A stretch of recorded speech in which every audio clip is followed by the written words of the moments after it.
Hello and welcome. This is the Cole Memo. I'm your host, Cole Preston. Every episode is released in audio, video, and transcript format. To find the transcript, audio, or video version of any episode, please refer to the description of the episode that you're listening to now. Within that description, you can find a link that will take you to our website, which will display the transcript for this episode and the platforms where you can find this episode in audio or video formats. If you are unable to locate the episode description on whichever platform you're listening from, simply take note of the episode number and then visit thecolememo.com. From there, you can use the search functionality to find the corresponding episode, and then you'll be able to access the audio, video, or transcript version of the episode. You might also find any links that we referenced during the episode so that you might be able to do your own research. If you're not listening to this episode of the Cole Memo on Patreon, then you're listening to this episode later than our patrons. To become a patron, go to thecolememo.com/Patreon. It's a great way to support our show, but one of the best ways to support our show is absolutely free. Subscribe to or follow the show. Leave us a positive review from wherever you're listening to us from. Favorite this episode, give it a thumbs up, leave a comment, or share it with your best friend. Your engagement and support is appreciated. Today is April 9th, 2024, and I'll be sitting down with Charles Flanagan.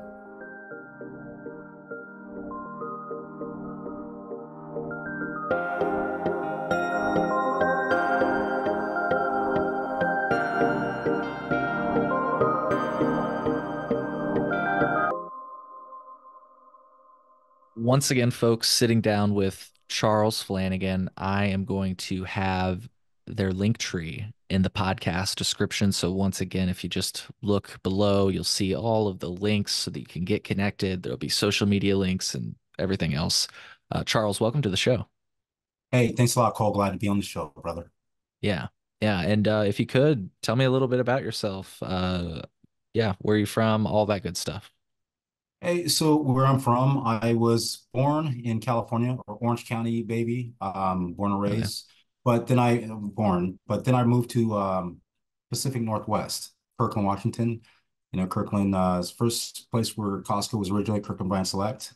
So I lived there, went to school there, went to college out there, and shortly after, couldn't deal with the rain.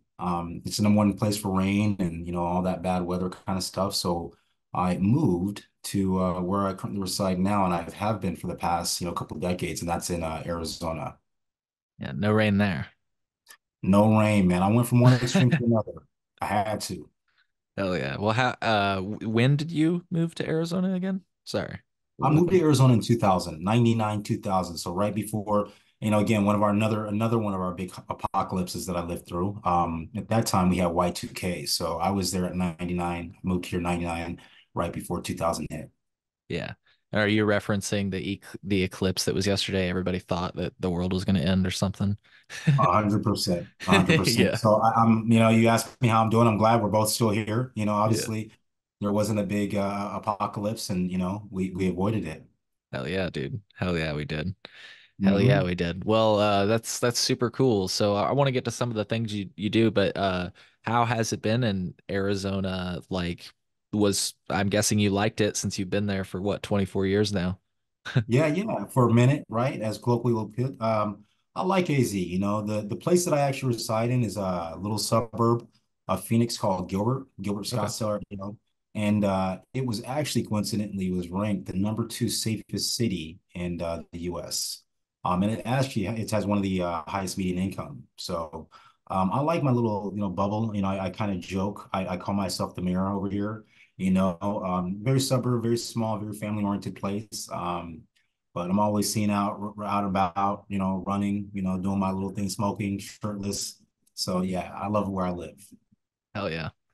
Hell yeah, man. That's awesome. That's cool. I'm glad that it has worked out for you. And then obviously, you know, you just mentioned smoking. As far as all that goes, they legalized. When did they legalize it?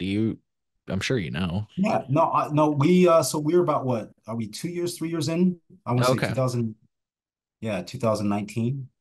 So like I want to say pre-pandemic, right when it was hitting, we were one of the first ones to go legal. So and it's been nice. And it's going to be even better when we get the psilocybin, legal on our side. So, we still have that on a few ballots. So, if you guys see it coming across, make sure you push for it. But other than that, man, I like AZ. Our market's a little different than most, man. Our market's very, very med driven, opposed to some of the markets that, have a rec, driven, base. Interesting. Interesting. I have a friend that lived in Arizona for a while, and I can't remember where exactly, but he had mentioned Scottsdale before, so that rang a bell. So Yep. maybe he was around there. But yeah, he said that the prices were not too bad, where he would shop, which was cool to hear, at least Yeah, from yeah. from a rec perspective.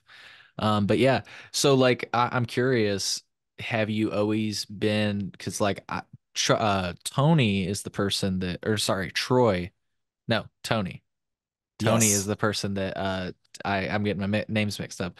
Tony is the person that connected us, and he told me when he first told me about you, he's like, "Dude, Charles is awesome, blah blah blah." He's like, "Check him out too. He's fucking ripped." And I checked out your social media. I was like, "God damn!" So let me just ask this question, just to dive right in. Have you always been uh like into fitness, or was it like a transformation thing for you? I'm just curious. Yeah, that is, it's a great question. I want to say fitness and training and working out has always been at the cusp. Man, I love how you're blazing. I'm about to get mine. But it's I want to say it's been a lot more intentional, a lot more academic, Okay. I got recertified and got master certified with ISSA. I've been dabbing into a lot of other modalities, connected to it. So my dad got me started training when I was 8. At that time, we didn't know what ADD was, ADHD was. He just had a kid who was off the walls, right? He couldn't keep him, settled. So like, he just got me training. So he got me a weight bench. It was super, kind of ghetto at the time, but it serves its purpose. And that's what I started. So again, a lot of the things that were practical, or science at the time are now kind of like pseudoscience. So it was always thought that if you train or you do any kind of weight training, it stints your growth and it, impedes your growth. Right. But here I am at 44, I'm 6 foot, 185, right? What did this done? Like, so, I don't know. I mean, I guess there's a school of thought that maybe I would have been 6'5", whatever. But, again, it was one of those things that always helped me. And so now, I translate that to my cannabis, and it has definitely helped boost that. The mind muscle connection.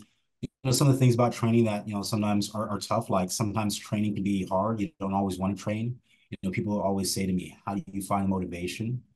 Cannabis is a great motivator, right? It's a great anxiety suppressant, but it basically allows you to kind of lock in and tune out.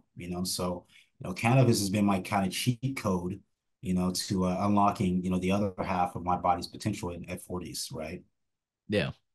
Yeah, that's interesting to hear. Now, so first of all, I got two different directions I could go in here. I'm just gonna say I remember being told the same thing as like a younger man. Like I was like, I remember wanting to join the football team, and I remember being kind of like intimidated by weight room. And I remember some of the adults kind of like making me feel better about it by saying, Cole, like you're so young that if you start working out, you are going to stunt your growth. So don't even do it anyway. I remember being told that what you just said, you We know? all were told that. We all were Yeah. told that for a long time. So I had a track coach, and my track coach, the biggest thing that he was, he discouraged was any type of weight training or strength training altogether. Like, I went away from him, the guy that kind of, gave me my basis, my mentor in sprinting. And I put on a lot of size. I put on a strength, all this kind of stuff. And the first thing he did, he's like, yo, you look like trash. He's like, you're too big. You're never going to be able to run. And now, like that, things have evolved. If you have you looked at the way a sprinter looks now? Like a sprinter, they look like a little football player. They're very Yeah. big, lots of dense, lots of compacted muscle because we understand that strength or sprinting, it's what do you call a force application? The more force that you can apply, the faster you're going to be. So that means you got to be big, you got to be strong. Oh, I Sorry, I lost was you. muted. I was muted. My apologies. Another thing you mentioned was kind of the idea that your dad like was like, dude, this kid's bouncing off the walls. I relate to you not. I mean, I do relate to you in ADHD because I like struggle with that as well. But one of the things I try to do as best as I can is just do some sort of workout every day for 30 minutes at least. And I find that if I do that, if I just exert some energy, that some days like most days I can control my temper, but sometimes it gets the better of me. And I Mhm. find that that happens to also be the days usually that I haven't like exerted some energy. Oh yeah, yeah. Well, even scientifically, not anecdote, but there's a direct correlation with the output and when you exercise to how it boosts serotonin. I don't know what your condition is or whatever, but I know that me, I've always suffered from anxiety, depression, some form of dis-ease. Yeah. And the only way that I've been able to balance myself out or ramp that serotonin back up, is training, right? And they've done a lot of science behind it. Like we are literally like the proverbial rat on the wheel, right? When you see the rat on the wheel, he's not doing that because he needs to exercise. He's doing that because it boosts his serotonin. So it makes him feel good. So again, we're kind of like that. Once we kind of keep in that perpetual motion, we kind of get, energy going. And I tell a lot of my clients because everybody wants to feel good and look good. But I'm like, the first thing about looking good is you got to feel good first, right? So, I make everybody go out, walk, get active, man, get out in the sunlight. You know what I mean? Yeah. Yeah, hell yeah. And that's, I just want to say that for our listeners, it can be as simple as that. And you can work your way up to some of the things that you can see Charles doing on his social media. But I think, wouldn't you agree that just a starter is just like walk 30 minutes a day? Like if you're Man, not working out at all. bro, it's the biggest cheat code. It's one of the biggest things you can do to adding on time to your life. It's just walking. It's one of Yeah. the best things. Ancestral, primordial, it's one of the things that we were designed to do. So you said it best, Cole. Get out and walk. Yeah. Yeah. Well said. Now, like so like how did you just see an angle growing up to be like, well, like I enjoy working out, makes me feel better, helps me kind of like, for lack of better words, control myself, right? You mentioned the ADHD thing. Um, Yes. when did you think like I could make money doing this? Or Yeah. like, So do it as a living? yeah, well, so the biggest thing that I started to know or the correlation between the training was it wasn't how much money I was making. It was kind of the indirect, right? Well, it Okay. was the fact that by training and by how I looked, I garnered a lot of attention, right? I garnered a certain degree of attention or response that then gave me control, which then helped me to make more money, right? So it was an indirect thing that it did. And Okay. then there's this validation feedback loop that I tell, all my clients about. You start training, you start changing, and then people are like, hey, man, Cole, man, you look really good. What are you doing? You're like, oh, well, it's funny that you asked. I've been training. Then what do you want to do? You want to keep training, right? Because you get that validation, right? They give you the feedback, and it loops, right? You want to keep doing it. So it's that validation feedback loop that we keep putting into it with training. And for me, I was like, man, I haven't always been as able to like, relay my feelings or communicate the way express the way I feel. This hasn't always been one of the, these are things for me. So I felt like my training and my body was always my best form of expression, right? Like people would see that and they're like, yo, this guy, before anything else, they say, yo, he's committed, because that's one thing you say before anything else, to whatever degree, about me, like at least to some degree, this guy takes care of himself, right? He looks like he eats the right thing, he trains, he cares. So then I started to see how people were like, hey, I want to do that. How can I do what you do? And so that's kind of where I've been at now, because everybody thinks like they throw in all these crazy words like motivation and genetics and like they matter not, man. They really don't. Like if you were to see my family, you're like, yo, how did you do what you've done? And then no shade to my family, they do whatever, but it's one of those things that like I seen where we could potentially go. I've seen what could potentially happen, and I didn't want to go down that road.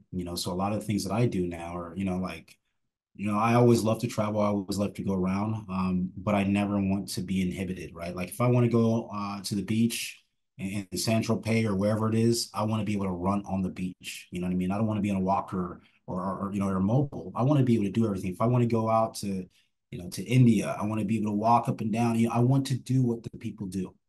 So for as long as I can do it. Yeah. Yeah, I think one of the parts that I struggle with currently is, and I say struggle with, I just mean I should get better about, is eating the right thing. That's something you said. This guy eats the right things. And I feel like I indulge in too much of what like love, and I don't know how to like but I also feel like I need to stop looking at it that way. Like, you know what I mean? And then redirect that energy to like, there are very tasty, healthy options. You know what I Yeah. mean? Right. Well, I, it's a different thing too, man. Like, it's both of them are very hard. I would say yeah, like that me being disciplined and choosing what you quote unquote a healthier option or whatever.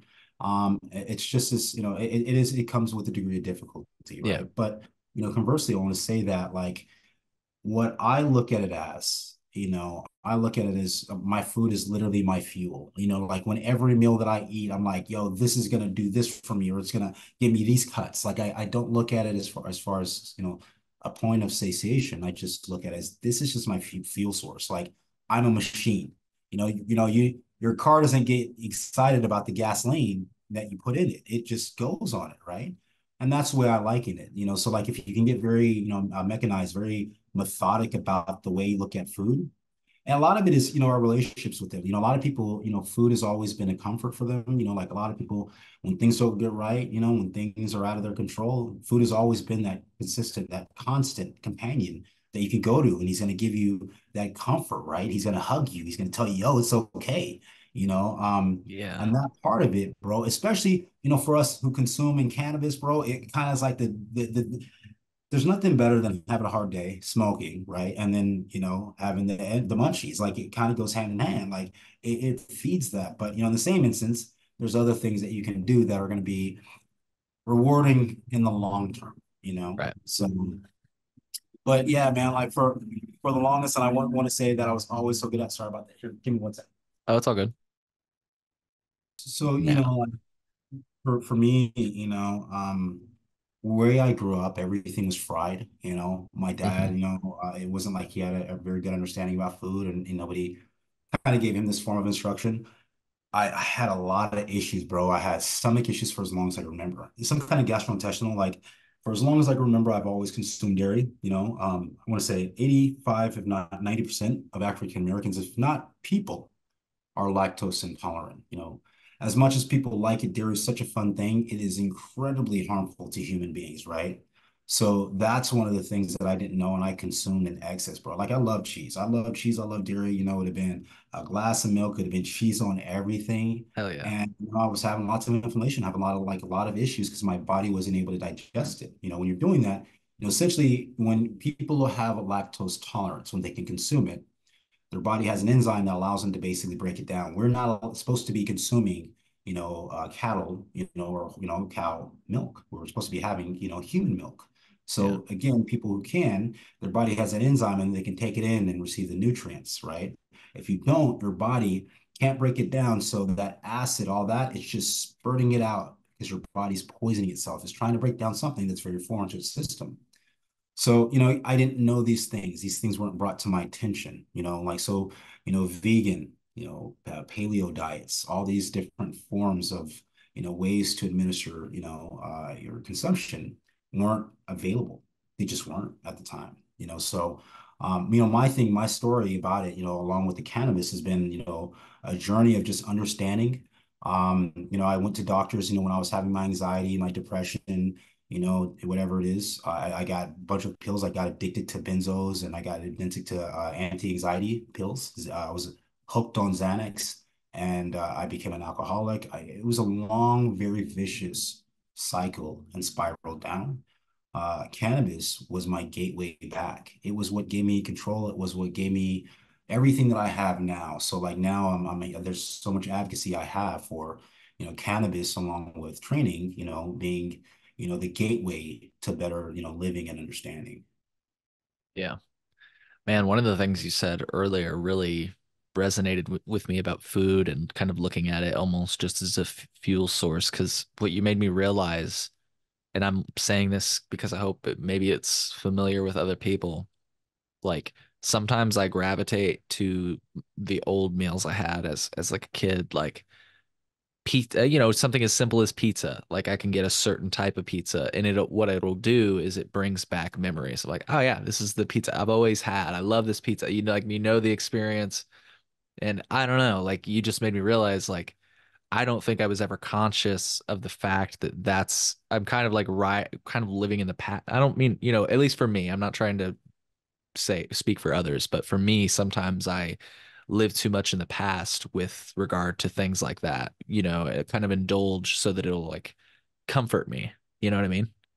Um, I think you're spot on though. I think though, I Cole, I think realize that that. all of us do. And I think that it was very, very astute, observation on your part to say, yo, so funny. I remember when I was eating pizza, it reminded me of when I was young.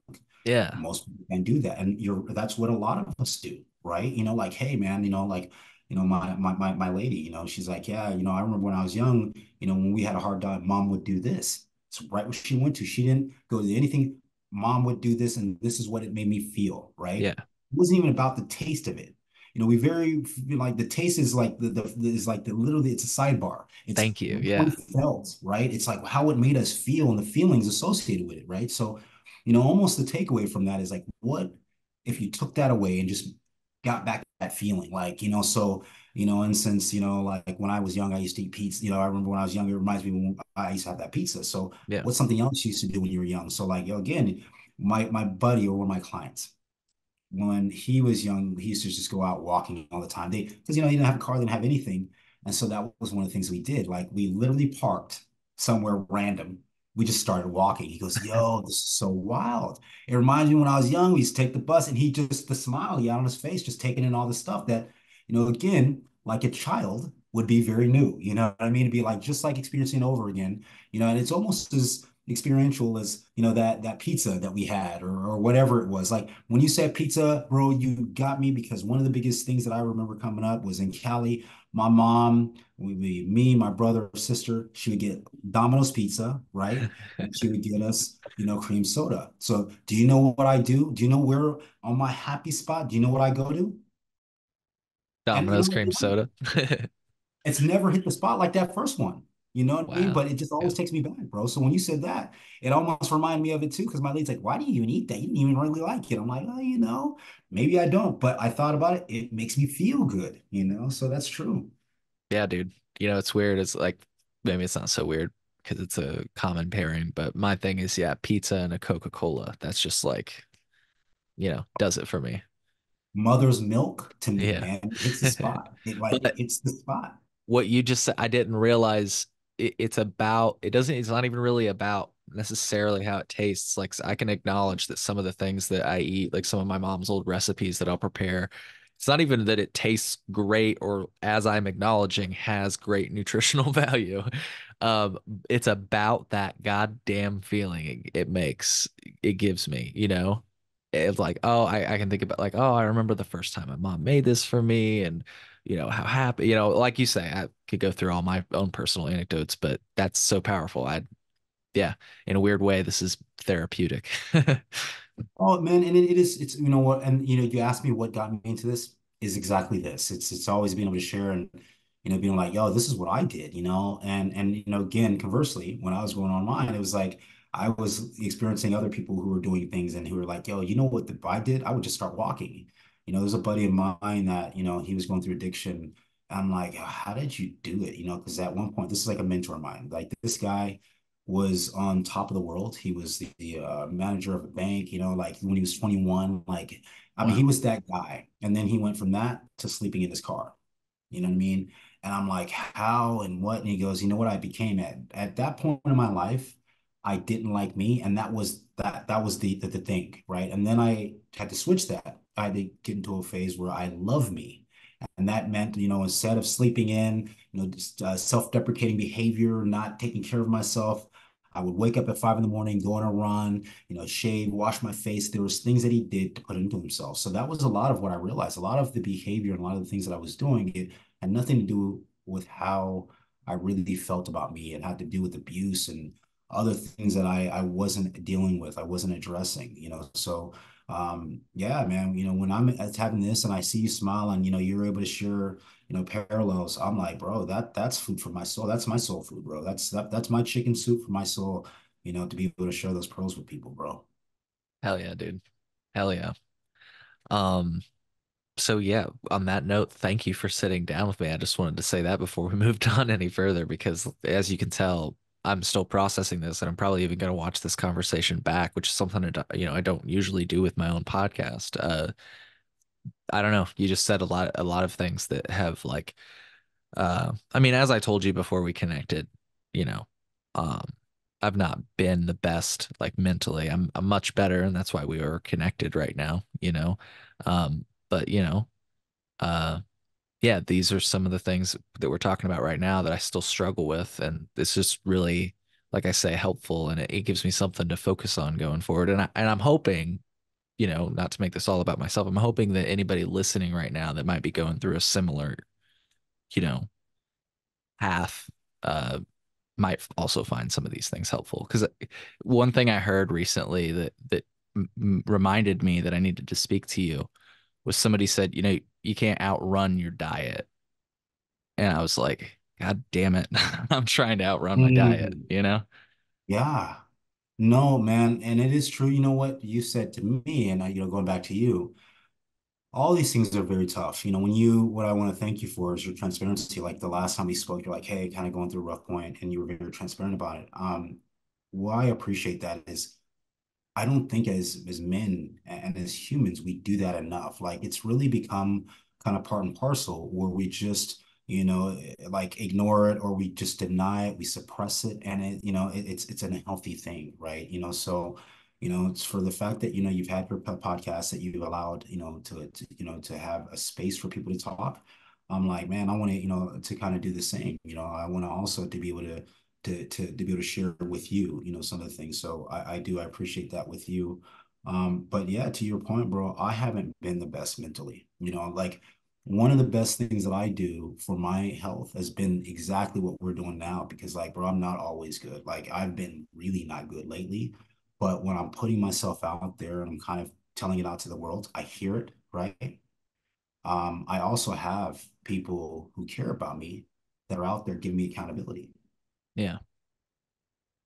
So, to me, the importance of you and me holding space for one another and just being there for one another is everything, bro. It's everything. Um, I'm it's hard for me because like I wasn't always there for people who I need to hold space for. So, my thing now is I'm never not gonna not be there, some form of function. Like what you said, was exactly my line that I've kind of exchanged on a lot of different podcasts. I don't know if, who needs to hear this or whatever, but somebody, will need to hear this. Like somebody will be going through a tough time. Yeah, I just got I went through a shave, right? So my barber is always the most gregarious, like upbeat dude. And he was in a bad spirit. He's just the world's got to him. I said to him, Yeah. like, big bro, head up, crown on king, like, you know what I mean? Like, I don't want to, want you to be down. Like, the world is going to get you down, but you can't be down. You know what I mean? So, with you, bro, like, I get it. I feel it. I was there, and I appreciate you being able to be here. Like I said, I'm probably going to look back at this and, appreciate everything that you said to me that I've been reflecting on. So, Yeah. Yeah, dude. Well, one of the other things that you mentioned that I just wanted to give you some space to speak about. I don't know if you've ever spoken about this, but since you mentioned it, like I've got friends that have dealt with this before, and I think it's just important to acknowledge. I'm not necessarily looking. I mean, if you have advice on it, definitely feel free to share. But you mentioned an addiction to benzos, and I think that through all this and through this conversation, you know, health professionals have tried to offer me medication. And I'm like, hey, look, I don't need medication. And I'm not saying like if I was sick or something, I wouldn't take it. But and like if I was really, really mentally struggling, like if I was seeing shit or something, it's like, okay, I obviously need like some medication. But I'm just like going through a tough time and like I'm just trying to get back on my feet type of thing. And it's like you'd be surprised how much shit they throw at you. And then you read the side effects and it's like even to sample something like an SSRI or something like you start on it and it might work, but if it doesn't, you have to like wean yourself off, kind of like I've heard benzodiazepines, so that you don't like have fucking shocks to your system and like yeah. I don't Oh, know, yeah. die. Yeah, the thing that they don't tell you is a lot of these things are initially the initial usage for them was they were used as anti-seizure medications. right? So as Oh, much as they were used, because what they do is they simulate a part in the cerebral, and it might be the cortex. I'm off. Please, whoever's sleuths are, don't quote me on that. But what it does in the brain is it triggers that thing that suppresses that response to have a seizure. Here's the thing that they don't tell you is if you've never had seizures, right, they can induce them too. So like here I was, like you said, shocks, full ass seizures, bro. Like when I went off, like, I was having real seizures. So what I would tell you is me going off Xanax, I would never that whole thing was the worst pain that I've ever dealt with. Like I've never, yeah, yeah. Like people wonder why I train so hard and why, that and the detoxing from alcohol. There's nothing that I can overcome. Like I can literally walk in the fires of hell, right? Because of that. And again, it's hard to talk about it. I got a buddy that I talked to. I was on a podcast with a, good friend of mine, and we were talking and, we were talking about pills and consumption. And, I'm not an addict because, think about it. How do you call yourself an addict with something that your doctor gives you? right. How do you call yourself an addict? How does society even anecdotally even call themselves addicts, right? Because everybody's doing it, right? And that's when I'm like, again, I'm not the most popular guy, but I'm like, yo, I'll be the Ebola guy. I'll be the monkey to say, look, listen, we all took the poison. We all got really sick, and it's a whole. Okay, so we'll just briefly acknowledge that today is a new day. It's April 11th. Charles, thank you for sitting back down with me. We're completing our conversation.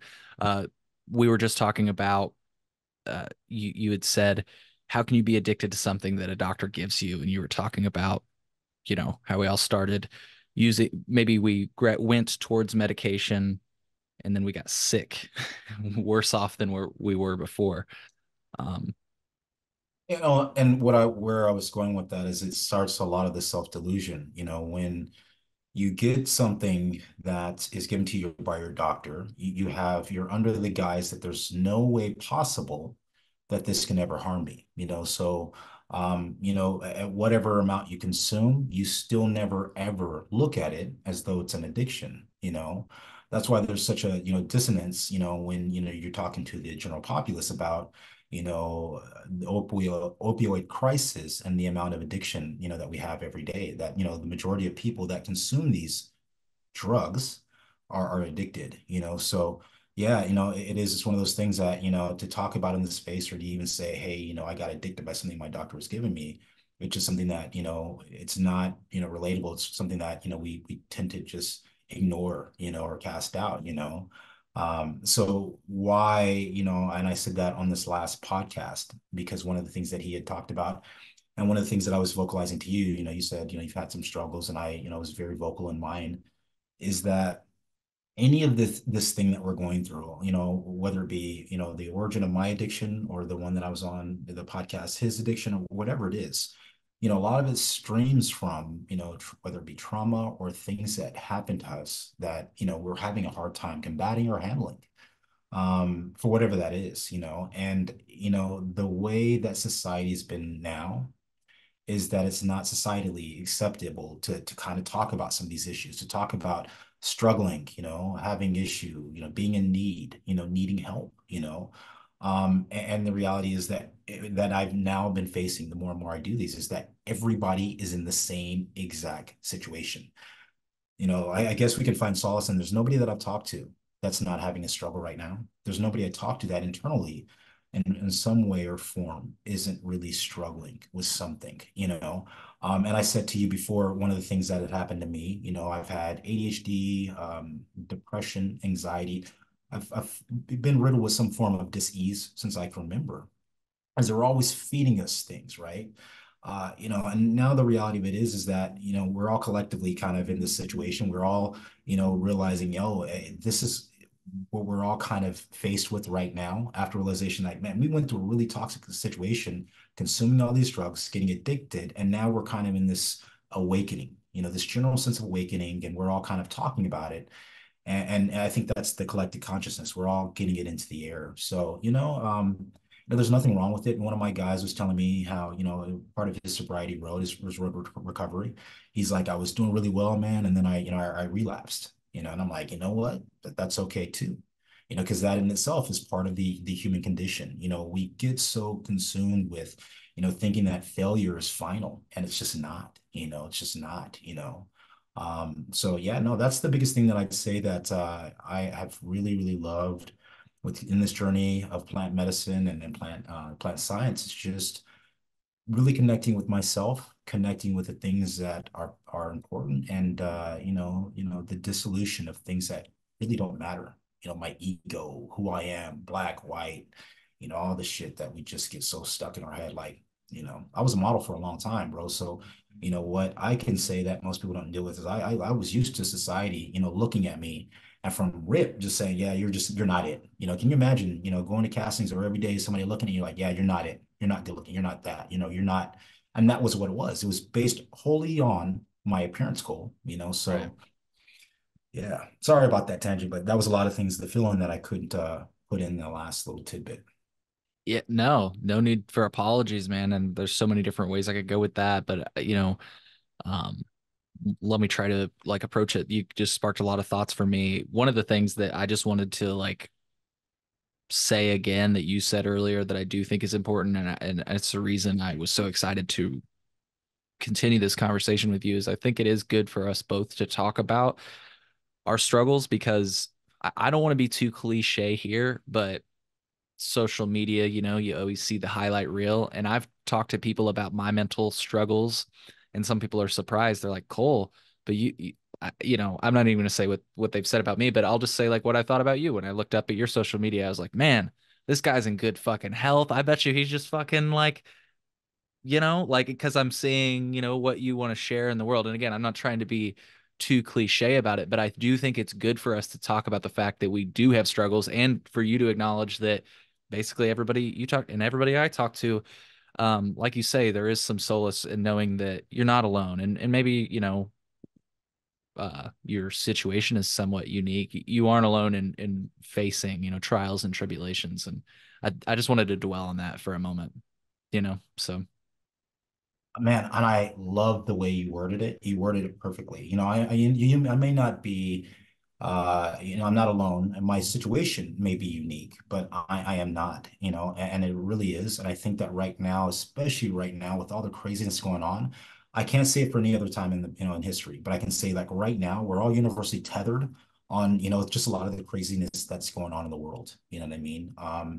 And so, with that being said, and with the fact that, you have so many things going on, people passing, COVID, whatever that craziness is, um, I really am that guy who's been, enjoying and embracing every day. You know what I mean? Like, making every day my masterpiece for whatever that looks like. Hell yeah. Hell yeah. Well, just really quick, another thing that I think, just on the topic of just like prescription drugs and, that relationship with the doctor in general is that we have this idea societally, and this is a little bit of a tangent, but like I think you're going to see how I related this here because I do think it's an important conversation to have. It's not so much about mental health, it's more of like a societal comment. We have this idea of what intoxication is, right? And so like with, you know, I could say drunk and you've got a cartoon playing of somebody drunk right now, or I could say hi and you can mental image of somebody sitting in front of a couch, or sitting on a couch watching TV, eating snacks or something. I don't know. Again, cliche, but it gets a little bit nuanced when you consider these other forms of intoxication. I mean, I always say coffee, you know, Right, like I right, can drink too much coffee easily, and then it's just as bad as if I smoke too much weed. I can't focus. But it's not that I couldn't drive a car. It's not that I couldn't, balance or whatever else, but I am intoxicated. And so I guess I don't, I obviously can't make the direct connection, but some of these drugs, these SSRIs, Xanax, and everything else, I've heard of people talking about the fog they get into. And it's interesting. There's no conversation about intoxicated driving when it comes to those drugs, right? right. 100%. And there's so much science and not anecdote with what happens when you drive under the influence of those. Yeah. So not only SSRIs, but some of the psychotics, and some of the benzos, you can have blackouts. So they advocate. There's different types. One of the first accidents I got into was had an argument, and again, why we take our Xanax or whatever is just because we don't want to deal with what's going on. I took it, I got in my car and I got into a wreck because I passed out behind the wheel. I hadn't eaten, and anything like that. So, it's still that conversation that, the elephant in the room. We don't want to have it. Nobody wants to have that because so many of the people that like should be having that discussion are the most addicted. Like I said, the other day, man, some of the biggest lies we tell are the ones we tell ourselves. No, I'm not an addict. No, man, that's cool. I can stop whenever I want to. You know what I mean? The thing that is the challenge that I have and the disconnect with cannabis is that we talked about this, but you have a part of your body that helps you upregulate. You have an ECS system that helps you upregulate and consume it. They've found the relation to the ECS system and pain management. So it's not anecdote. It's like you actually have something, whereas you don't have something that helps you to consume alcohol or the poisons. Right. Your liver, right? Right. You do too much, that's liver toxic, and you do too much and you just die. So whenever, again, people are making the correlation, they're saying cannabis and alcohol are they the same? It's not the same. It's also too, I get upset, and there was a post the other day, and there's been a few posts that people are like, well, you don't consume and train, don't do any of these things, and it's still a very broken pseudoscience that doesn't understand the importance of doing both of them, how they're interwoven, opposed to alcohol, which, again, there's detriment. So, it is, man. I think it's going to be, and it was the generation before the reefer madness, all those idiots. I think this newer generation, your generation, and the next one, the successive ones, are starting to pioneer the understanding, right? The science, the education pieces about, really what this is doing, and I hope that, the next thing is, I hope that the next new norm, the next new cool is people out literally consuming and, like training and consuming. There's a couple of brands that I'm closely connected with, but one of the brands that I really like is, you know, uh, Ric Flair's brand. So Yeah. he has a drink, right? But his drink has what is it? Theogens. It's psilocybin based. So it's got adaptogens, mushrooms, and all that. So instead of having caffeine, which is the usual thing that, when you're training, you do, but it just triggers and just trashes your CNS system, they have the adaptogens, which is what the Spartans used to use, which, heightens your focus, cognition, and it doesn't, trash the CNS system and have you, crash at the end of it. So, we're starting to, filter in, more of the plants. There's a lot of things that they're doing now with CBD and pre-workout supplements. So all that stuff, man, I'm all about. Yeah. I heard that drink also allows like your voice muscles to get to like a falsetto, like a woo. I see. I didn't drink Yeah. it. I didn't drink it. I can't. Yeah. But I'm sorry, that was a stupid joke. Um, uh, no, thank you for like getting into that because, like I said, I know it was a little bit of a tangent. We've been talking about mental health and stuff, but I just wanted to mention that because some people will say, well, I'm not intoxicated. It's kind of like, how can I get addicted to something that my doctor gives you? Well, I'm not. How could I get fucked up off of something my doctor gave me? Yes. Yeah. Yeah. Yeah. So, Yeah. yeah. Well, Charles, I just, we talked about a lot of different things today, in this episode, rather. And, I wanted to thank you for being willing to be, open about some of the issues you faced and also just easy to speak to, and I do have a question that was inspired by our first half of the show. If we can quickly return to dietary topics before we close out. I'm a simple man, right? I could eat pizza every day, as we sort of touched on, and I think anybody could, right? But more to my point, I'm looking for something that, and look, I know you can go in many different directions in this, so feel free to get creative, but I'm just looking for something that's simple, repetitive, and preferably tasty that I could eat. And again, I said I started this with I'm a simple man because I really could eat just about the same thing every day. I mean, I try to mix it up so that I don't get bored of a food. But like, what are some starter, just some like healthy foods? Because like I was thinking of starting with like, you know, steak and chicken, stuff like that, just like meats that don't have carbs, mixing in some veggies and stuff. But like, talk to me. Yeah, what do you? Yeah, How can I get so I started? try, no, man, really, really simply, like, I try to live like a shark, right? Sharks, as far as what they do, they eat a lot of fats and proteins. But even more to simplify it is think about ancestral, like think about going back to primordial or Paleolithic man, what he would consume, right? So Hmm. he's going to be the archetype for what we should do right now. And we've gotten away from that. So, again, you're going to want to, eat protein. So, people discourage or they advocate or they discourage meat and vegan, whatever, but there's never been any point in history, documented or notable, where man has sustained himself without protein or meat sustenance. So steak, absolutely. So get in your proteins. Movement is life, bro. So like, the biggest thing with all these things is, there's a guy that I see, he eats 4,000 calories a day, but when he does it, he does it towards the end of the day. He always consumes his calories at one point. He intermittent fast, he only has one meal. But the thing about consumption is when you look at it, what is your daily consumption, your caloric consumption? A lot of people, my clients, they all overeat, So what I always advocate is get a macro counter. There's MyFitPal, there's a bunch of them. And if you track it, it'll tell you what you should eat. Like I think 2,000 calories roundabout is where the average person should be to sustain or maintain.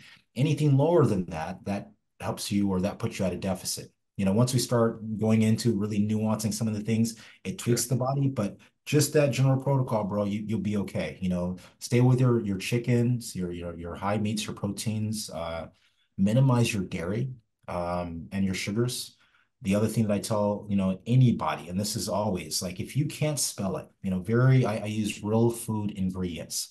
When you look at any of your paneling, when any of my clients or they're going grocery shopping, they'll tell me what they bought. I say, great, grab it for me.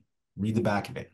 If it's not real food that's in those items, like, eggs, water, whatever, milk, partially hydrogenated, not, you don't buy it, right? The first five ingredients are listed in order of how they occur, right? So whenever you're looking at, a box of, whether it be juice or whatever, those first five ingredients are going to be most frequently or the most highest occurrence ingredients in there. So if you're eating or you're drinking tomato juice and tomatoes isn't the first item, that's a concern, right? Yeah. If you're eating mashed potatoes and there's 40 ingredients of mashed potatoes, Right. bro, I've been around for 44 years. I've always known mashed potatoes would be potatoes, right? Hmm. Milk, whatever, and mash. That's it. It shouldn't be Yeah, more than that. exactly. So, you got to think about that. Your body knows how to consume real food items. It doesn't understand the rest, So when you're eating the Skittles, which taste so good with the partially hydrogenated, the red 4, red 5, body doesn't know all that. You know what I Yeah. mean? Your body's gonna have to sort, it's gonna have to, part different things and throw away half of that, that you're not, that it's not gonna use. So real food items, think like a shark, you know, proteins and fats and movement, man. Like the simplest thing you can do for life and longevity is just walk. So I try to have everybody, all my clients, this is not just for the aesthetic purposes. This is longevity and feeling good about yourself. But I try to make sure they do 10 to 15,000 steps a day. Hell yeah. And on your phone or any of your smart devices, you'll have a pedometer. I should tell you, but any more than that, like you start getting into weight gain, fat loss and muscle building. But that's another conversation. But yeah, man, it's not that, it's not as hard as people, make it out to be. Many moons ago, and he's a bad example to use, but he basically kind of sums up what I'm telling you about as far as just consumption in general. There's a guy who had a bunch of weight. He became a spokesperson for a brand, but his name was Jared. Jared for Subway many moons ago was this big fat dude that decided that he wanted to lose weight and he was just going to eat one thing. And he just lived by by the Subway menu. He literally would have 3 subs a day, which, people are like, no, that's crazy. How can he do with that with bread? It doesn't matter. He was still able to keep it within his caloric, his count because it was three well-portioned subbed. That's it. Hmm. You know what I mean? So yeah, if you want to do pizza, you could. That guy shows that, you could, but I don't know how good you feel, but you could hypothetically you could do that. You I know, wouldn't it's advocate it. you know, it's funny is I've been like weaning myself off of like it's not like I eat pizza every day, but whenever I do eat pizza, I go all out. So now when I do eat pizza, I've been limiting myself to like 2 to 3 slices, instead of going like 4 or 5, six, Right? you know. Yo, I feel it, man. My vice, Cole, is I love mod. And who has one slice of a mod pizza? Do you know what mod Right. pizza is? Yeah, I just tried it for the first time when I traveled to DC. Amazing. So, yo, tell me how much of a cheat code is that? So, you pay what, 8, $10? You Yeah. get as many ingredients as you want, Hmm. whatever you want. That's it. Yo, I'm in. Pick it the Right. way I want anytime. I never get disappointed because it's exactly what I want. So Hmm. no, I'm smashing those. Like, but again, I'm resigning that to once a day versus every day like I used to in my youth. That's the other thing that happens once you get above a certain age, man. Things don't work the way they used to. So you have to be very, specific about what you do. There's things that I used to go and do, man. I used to go slam donuts, a couple Right. pizzas, and do it all over again. I can't. I can't. I'll suffer. So. Yeah, it's funny. There's like you say, there's a point in time where mom and dad aren't telling you you can't have candy in the morning anymore. And it's like, yeah, Yo, I'm there's a gonna go. reason. You know what? I can eat a whole ass cake if I want to. Yeah, I could go exactly. literally to the store and have a whole ass cake. Nobody's gonna say anything else, bro. See, that's the cheat code. That's the biggest thing about being an adult when we all get here Right. all in this grown-up space is that we can all do really whatever you want. Like, who's to stop you? Hmm. But then there's a few of us who realize, I should be having the cake every day. As cool as it is, I'm probably not going to benefit from that. Yeah. And I'm just curious, maybe to close, this is an interesting conversation, and then we can definitely wrap. But to your point that you just made, I know I might lose you here and I might even lose some of my listeners, but to your point, there's a lot of things people can choose to do, but it's adults that, you know, are ultimately bound with that decision, right? So I could choose to go parachuting right now. I could choose to do some crazy shit right now. But strangely enough, and this is where I might lose you, I'm not allowed to like buy like pure heroin and I'm not saying I want to. I'm just saying that like this is the land of the free and I find it interesting that like still the war on drugs involves criminalization. And I know some people might point to Oregon and say that was a failure. I don't know. I definitely saw some bad things going on there for sure. But I still don't think that criminalization is the answer. What say you? Where do you stand on the war on drugs? And I'm talking all drugs, just not just Uh, cannabis. I'm a psychonaut, man. So I'm a little weird. Like Sure. if when I saw that they, that LSD is legalized and that what Oregon did, I'm like, it's rough. I don't know how I feel about heroin, but you know what I do know in this human condition, we're all living it. And who's to say what you can and cannot do? What works for you? Like Yeah. that's where it's kind of weird. That's where it's very weird. For a long time, I was told that if you take LSD, you'll take one bad trip and you'll lose your shit. And now I'm finding out everything to the contrary, that like if I take LSD, it can make me like a super smart dude. Right. So, neural pathways, neural connections that it helps you do. The same thing now, ketamine. Some of these things that I was always historically known that like you don't take those. Those are the things that the druggies take. And Right. now I'm finding out, nah, that's the thing that smart people take. Everybody's taking, they're actually smart drugs. So it's a weird thing, man. It's a very, very weird thing. Again, being an African American, I come from Reefer Madness, which Reefer Madness was, where a bunch of dudes thought that, a bunch of brothers were going to go out, smoke weed and chase a bunch of girls. So Yeah. it's just craziness to disconnect and Particularly white women. That's what we were concerned about. right, right, Just, right. And, sorry. and full disclosure, brothers smoke weed and we like all women. So, You're right. nobody's safe. We Nobody's don't safe. discriminate, because It's I know funny. everybody's listening.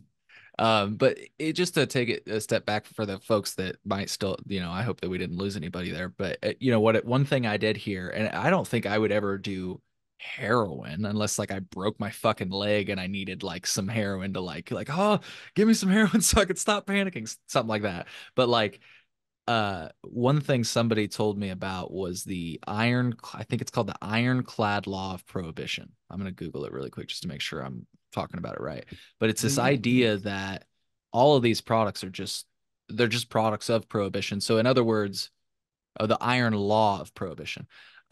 It's the iron law of prohibition is the idea that the more intense the law enforcement is, the more potent the drugs will become. So let me just give a few examples. Cocaine.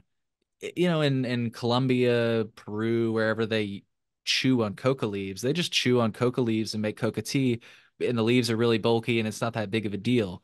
But if you want to import a lot of that product into the United States, that's hard because it's a bunch of leafy products. So what do? You make it into powder and you fucking brick it up into little, this is the Hmm. iron law of prohibition. So similarly with heroin, I don't know that I would want to do heroin, but maybe, I mean, there is ritualistic use of smoking opium, like, like you know, so Yeah. like maybe like I'm not saying that I would do it all the time, but it just seems like organic, don't panic in a lot of cases, you Hmm. know. Um, Yo, that's crazy. You know what? See, you just blew my mind with that one, Brody. Like, so, I thought about what we have out now that's in widespread bread, like what is it? Fentanyl. yeah, And a exactly. lot of these are derived because of what's on the market, like that's crazy. I really didn't place the correlation. And I would even say like things like cannabis concentrate are an example of this. Sometimes I've had people that are against cannabis legalization on my show and they'll say, "Oh, when you legalize it, they come out with this high potency because they're trying to addict their customer." No, dude, you haven't been paying attention. Dabs and hash have existed forever. People have always been trying to concentrate this stuff. Right? Right? So, like, I'm not saying that some companies don't, try to make products more enjoyable or whatever, or more addicting, like they say. But I'm just saying that these products, I would even say like dab pens specifically, dab pens and dabs, they're products of prohibition. And the reason is, personally, in a state that has been in prohibition for quite a while now, I used to use dab pens a lot because they don't smell. It's Mm. this idea that because the laws are more intense, I've gotten this more potent version of the drug that doesn't smell as bad. It's just crazy because it's like a cycle that we're Well, just you know what they causing. say. What is it? Necessity is the creator of invention. Yes, So, bingo. That's it. right? We're always going to need our fix. So what you're telling me is you make it hard for me.